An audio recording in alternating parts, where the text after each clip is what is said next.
আজকে একটু নুডলস রান্না করবো, তাই সিদ্ধ দিয়ে দিয়েছি 2 প্যাকেট। আমার বাসায় ঘুরতে এসে নুডলস সিদ্ধ হওয়ার ফাঁকে আমি কড়াইটা সাবান দিয়ে ভালো করে ধুয়ে নিয়েছি।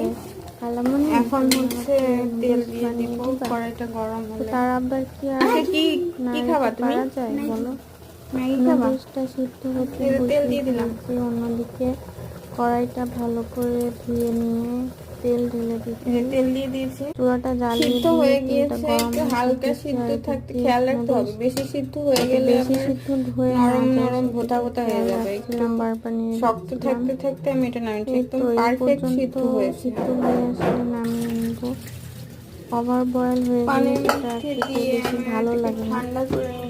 ঠান্ডা পানি দিয়ে এখন ভালো করে ধুয়ে নেব, আর ওইদিকে ওভার বয়েলটা না হয়। পানি ওভার বয়েল হয়ে গেলে ঠান্ডা করে নেব, যাতে আবার মজা লাগে না। ওভার একটু সাজিয়ে থাকলে আমার কাছে খেতে ভালো লাগে। অনেকে অনেক রকম পানিটা ধরতে থাক, ততক্ষণ আমরা পেঁয়াজ মরিচটা আমি পানি দিয়ে এটাকে করে নিব। অনেকে পাস্তা টাইপ নুডলসগুলো বেশি পছন্দ করে। বাসায় ছিল হচ্ছে নুডলস, যেটা সেটা দিয়ে আরো বেশি দাও।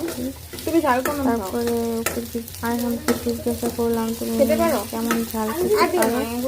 ও বললো হ্যাঁ, ও ঝাল খাওয়া ভালো লাগলো।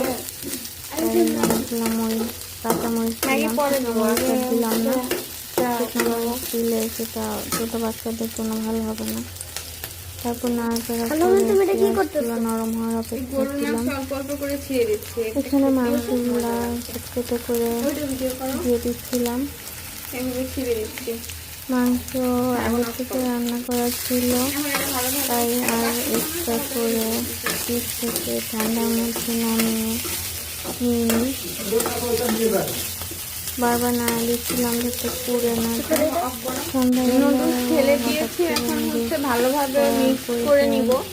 পায়না ধরলে নুডলসটা দিয়ে তারপরে আমি সয়া সসটা ইউজ করেছি, স্বপ্ন থেকে কিনেছিলাম। অল্প একটু দিয়ে দিব, টেস্টটা আরো বেশি আসবে। সয়া সসটা দিলে কালারটাও সুন্দর দেখাবে। খেতে অনেক মজা লাগে। এরকম কালার আসছে সয়া সস দেওয়ার পরে।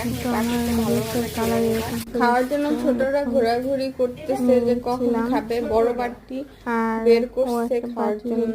কি একটা দুষ্টু। ছোলা ভাগ করে নেওয়ার জন্য আমাকে দেখাচ্ছিল যে দেখো খালামণি এত বড় একটা গামলা বের করেছি। আমি বললাম যে গামলা না, প্লেট বের করো।